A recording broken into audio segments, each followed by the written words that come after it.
never slow up, no I don't take shit. I got no love for the fakeness. If you wanna play tough and wanna hate this, I'll always show up.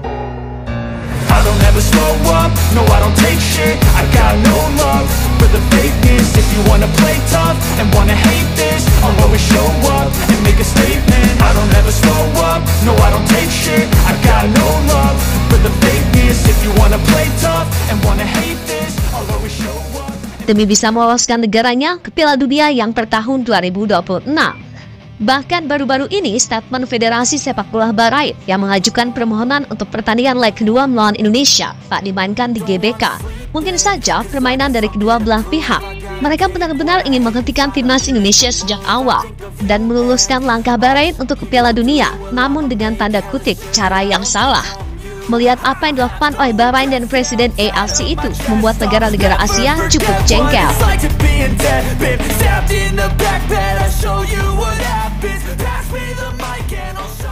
Bahrain, negara Timur Tengah satu ini sedang menjadi perbincangan publik tanah air hingga saat ini, bukan karena timnya keren, tapi soal drama yang selalu diberikan oleh negara sekutu Amerika Serikat tersebut. Setelah drama dengan skor 2-2 di Bahrain International Stadium beberapa waktu yang lalu, federasi mereka cukup dibuat heboh saat akun media sosialnya mendapatkan percobaan peretasan dan pihak Bahrain kembali mengkambing hitamkan timnas Indonesia. Dan terbaru, drama itu kembali berlanjut saat akun resmi timnas Bahrain mengkonfirmasi kalau mereka meminta laga Indonesia versus Bahrain digelar di luar Indonesia dengan alasan keamanan pemain mereka.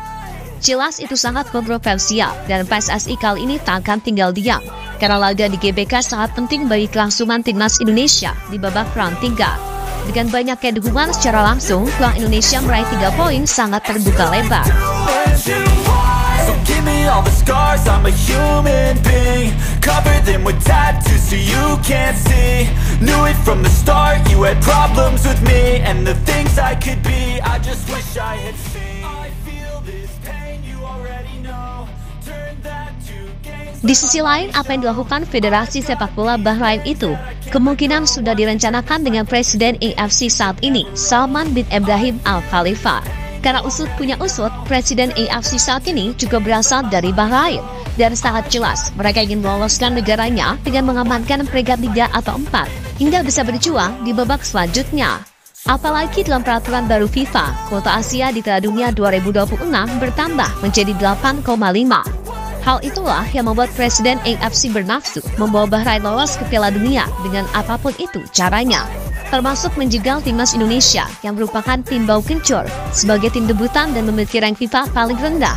Dan hal itu bisa kita lihat sendiri bagaimana Bahrain merampas kemenangan di depan mata timnas Indonesia beberapa waktu yang lalu.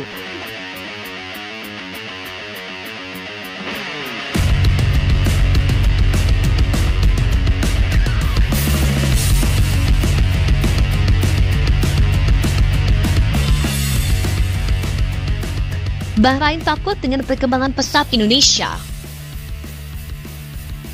Sheikh Salman ingin sekali negaranya menjadi salah satu wakil Asia yang lolos ke Piala Dunia buat pertama kalinya. Dan saat melihat peta persaingan di grup C yang pasti realistisnya akan dikuasai Jepang, Australia, dan Arab, maka dirinya pun mengincar posisi 4 klasmen lalu berlanjut ke babak playoff. Masalahnya, di sana ada Indonesia yang dianggap sebagai ancaman serius dengan manuver naturalisasinya. Di samping Cina yang bagaimanapun juga nggak bisa dianggap remeh. Ya, kekhawatiran itu semakin jadi ketika Indonesia mampu menahan imbang Arab dan Australia. Terlebih sejak awal, Sheikh Salman pernah terang-terangan menyebut jika Indonesia bakal jadi ancaman nyata di Asia. Membuat segala konspirasi ini makin jelas, dan itu kian dibuktikan saat penunjukan wasit Ahmed Alkaf yang berasal dari Oman ketika laga Bahrain versus Indonesia. Di sana, fix satu dunia pun mengerti kalau Indonesia sedang dikerjai dan berusaha dirusak mentalnya.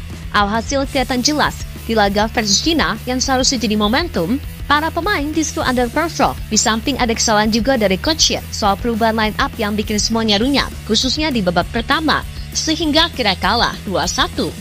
Bahrain benar-benar takut bersaing secara sehat dengan timnas Indonesia karena mereka sadar diri kalau kekuatan mereka bakal kalah dengan Indonesia.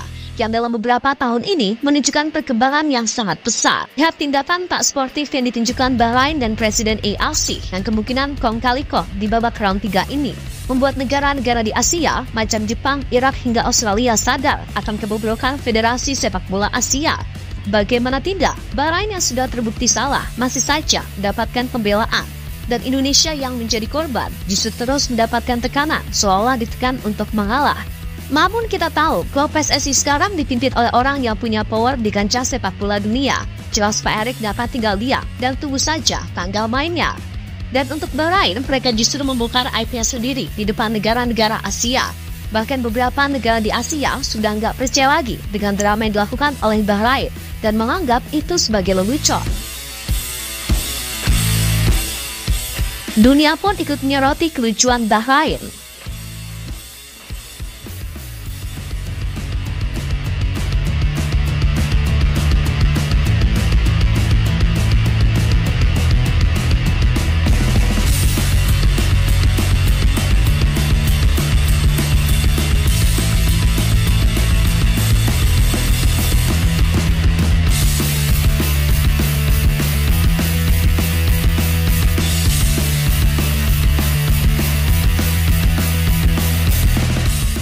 Tampil di putaran ketiga kualifikasi Piala Dunia 2026 zona Asia untuk pertama kalinya, Indonesia telah membuktikan bahwa mereka dapat menyamai tim-tim terbaik di benua ini. Mereka menulis drama di menit-menit akhir kemudian menjadi kontroversi dengan Indonesia yang saat marah karena peluit akhir tidak berbunyi dengan hanya 6 menit tambahan waktu yang awalnya ditandai oleh ofisial keempat. Di atas kertas, hasil imbang saat bertandang ke Bahrain yang mengalahkan Australia pada pertandingan pembuka bukanlah hasil yang buruk untuk Indonesia. Namun cara mereka gagal meraih kemenangan perdana di putaran ketiga kualifikasi Piala Dunia 2026 akan menimbulkan kekecewaan, bahkan kemarahan di kubu Indonesia. Faktanya tetaplah bahwa Indonesia sekali lagi membuktikan bahwa mereka sangat sulit untuk dikalahkan, bahkan dengan status mereka sebagai tim yang tidak diunggulkan, tulis ESPN.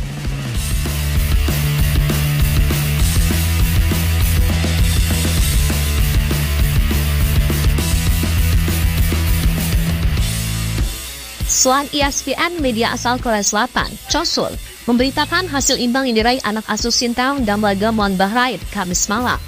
Mereka menyebut Indonesia harus menelan kekecewaan saat mereka meraih kemenangan tipis kala bertandang ke Bahrain. Indonesia telah berkembang menjadi kekuatan Asia Tenggara di bawah asuhan pelatih Sintayong. Indonesia menahan Arab Saudi 1-1 dan Australia 0-0 untuk meningkatkan harapan mereka lolos ke Piala Dunia, tulis Chosul. Mereka juga sangat menyayangkan masih ada kecurangan di sepak bola Asia. Dan jika masih berlanjut, mau sampai kapan sepak bola di Asia maju dan mampu bersaing dengan sepak bola di Eropa? Lepas dari apapun, siasat buruk yang dilakukan Presiden AFC kepada timnas Indonesia, biarkan saja. Toh ada FIFA yang lebih punya kuasa untuk memutuskan. Jika berani macam-macam, Presiden AFC bisa saja dipecat. Dan Bahrain bakal kena sanksi yang tegas. Apalagi Presiden FIFA saat ini punya hubungan yang baik dengan Federasi Sepak Bola Indonesia. Jelas mereka gak akan tinggal diam jika benar Indonesia dicurangi.